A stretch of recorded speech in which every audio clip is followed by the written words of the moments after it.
Imagine a highly decorated military general standing in a dark, underground bunker. Sirens are blaring and red lights are flashing everywhere. The fate of the entire world rests on his shoulders, and if he makes one single wrong move, it will result in absolute catastrophic devastation. He turns the key, closes his eyes, and screams at the top of his lungs, "I cannot decide what we are watching tonight." You have completely ruined Friday night because you spent 2 straight hours endlessly scrolling through menus, only to end up watching absolutely nothing. Why does your brain treat picking a simple comedy movie or ordering a sandwich with the exact same biological panic as a global nuclear meltdown? Welcome to the terrifying psychological world of decidophobia. To understand why your brain is completely broken, we have to look at the dark, ancient history of the word itself. The word decide comes from a Latin root word that literally means to cut off or kill. It shares the exact same violent root word as pesticide or homicide. When you make a decision, you are literally murdering all the other alternative timelines. And human beings are biologically terrified of making the wrong kill. Your brain literally mourns the loss of the options you didn't pick. In the early 2000s, psychologists definitively proved this glitch in our code with the famous jam experiment. They set up a tasting booth in a grocery store with 24 amazing exotic flavors of gourmet jam. Because human beings absolutely love having choices, a massive crowd of people gathered around. They tasted everything, they discussed the flavors, it was a massive, happy party.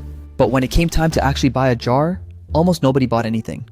Their brains were so incredibly overwhelmed by 24 options that they became completely paralyzed by fear. The psychologists decided to run the exact same test the next day, but they aggressively lowered the options to only 6 flavors. The crowd was smaller, but because the choice was so incredibly easy, sales violently skyrocketed by an insane 600%. Psychologists call this the paradox of choice. When you have way too many options, your brain has to aggressively calculate the pros and cons of every single one, which requires so much raw processing power that your brain literally overheats and shuts down.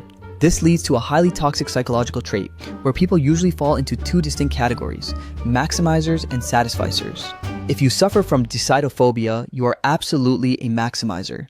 You suffer from a terrifying disease called FOBO, the fear of better options. You falsely believe there is one mathematically perfect choice for everything, and if you don't read every single review on the internet, you will make a fatal, life-ruining mistake.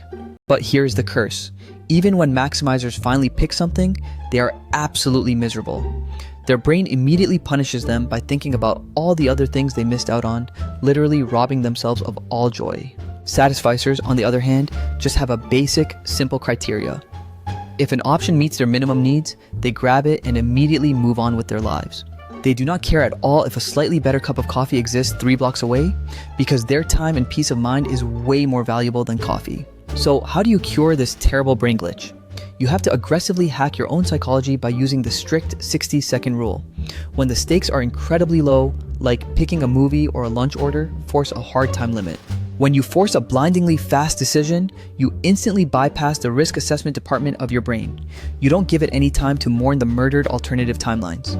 By forcing yourself to be a lazy satisficer for all the small things, you save all of your brain's massive nuclear launch energy for the huge, life-changing decisions that actually matter. Smash that subscribe button right now before your brain overheats and you watch absolutely nothing tonight.